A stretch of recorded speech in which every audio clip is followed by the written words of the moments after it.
আসছে permutation combination. Permutation মানে হচ্ছে বিন্যাস, কম্বিনেশন সমবায়। পারমুটেশনকে ডিনোট করা হয় ক্যাপিটাল পি দ্বারা, কম্বিনেশনকে ডিনোট করে ক্যাপিটাল সি দ্বারা। NPR, NPR means n factorial by n minus r factorial. NCR, n factorial n minus r factorial into r factorial. Permutation mean arrangement, যেখানে হচ্ছে শুধু জাস্ট সাজানো হবে, এখানে repetition allow.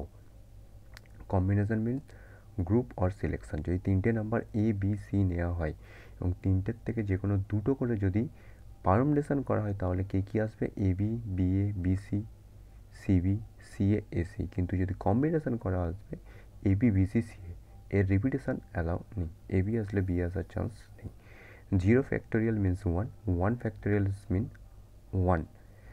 n factorial means নাম্বারটা যে নাম্বারের ফ্যাক্টোরিয়াল সেখান থেকে স্টার্ট হবে এবং মাল্টিপ্লাই হতে হতে যাবে লাস্ট 1 পর্যন্ত।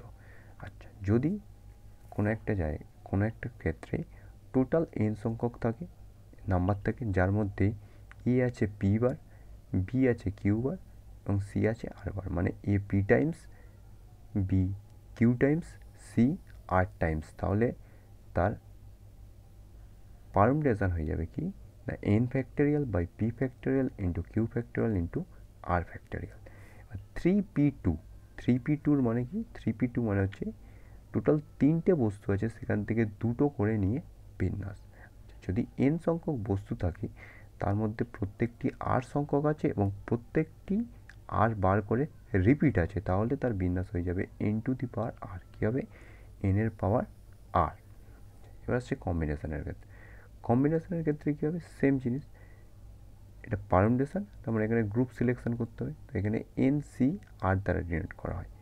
এন সংখ্যক বস্তু, টোটাল এন সংখ্যক বস্তু, তার মধ্যে আর সংখ্যক নিয়ে যদি কম্বিনেশন করা হয় সেটাকে আমরা এন সি আর দ্বারা ডিনোট করব। এবার এন সি আর এর ক্ষেত্রে কিছু ফর্মুলা আছে, যেমন যদি এন সি আর আর n C n minus r দুটো মান ইকুয়াল টু হয় এন সি আর থেকে, আর n C n minus r. NCp equal to যদি এনসি কিউ হয় তাহলে p plus q equal to n হবে। কী হবে না, নিচের দুটো যদি ওপরের দুটো সেম হয়ে যায়, দুটো এন থাকে বা 2n থেকে যাই থাকুক, যদি ওপরের দুটো সেম হয়ে যায় তাহলে নিচের দুটো সাম equal to N.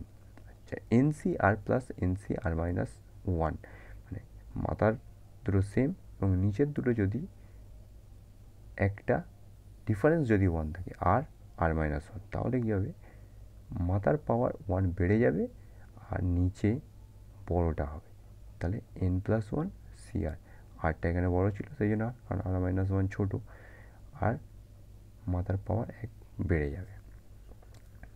Next N C R by যদি এন সি আর মাইনাস 1 থাকে, যদি আর মানে বড় আর মাইনাস 1 মানে ছোটো, তাহলে বড়কে যদি ছোটো দিয়ে ভাগ করা হয় তাহলে নিচে ছোটো আসবে যেটা হচ্ছে আর, আর উপরে হবে এন মাইনাস আর প্লাস 1, এন মাইনাস আর প্লাস 1। এই যে চারটে সূত্র 1 2 3 4, এই সূত্রগুলো ক্যালকুলেশনের ক্ষেত্রে বেশিরভাগ কাজে লাগে এবং এই ক্যালকুলেশন দিয়ে অঙ্ক করতে হয়।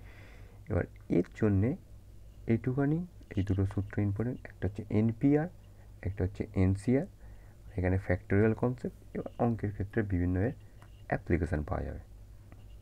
Permutation, combination.